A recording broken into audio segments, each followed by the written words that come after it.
Hello বন্ধুরা, আজকে শনিবার, তো আজকে রান্না হবে সোয়াবিন। এই যে সোয়াবিন রয়েছে আর এখানে ওর মশলা আছে। চলো রান্নাটা আমরা শুরু করি। একবারে আলু, আদা, টমেটো দিয়ে একবারে কষিয়ে দিচ্ছি। আজকে একটু তাড়া আছে কাজে, একটু ভাজা হোক মশলাটা। চলো ভাজা ভাজা হয়ে গেছে, এবার মশলাটা ঢেলে দিই। এবার একটু কষে নিই সোয়াবিন দিয়ে।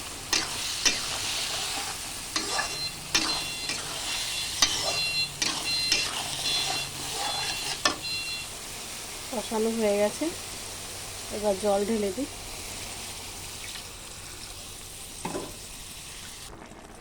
দেখেছো, রান্নাটা হয়ে গেল তাড়াতাড়ি। আর রান্নাটা হয়ে গেলেই সব কাজ শেষ, তাই না? তাহলে আমার দরকারি কাজটা করতে পারবো। চলো বন্ধুরা, টাটা। সবাই একদিন এরকম করে খেয়ে দেখো। Bye bye.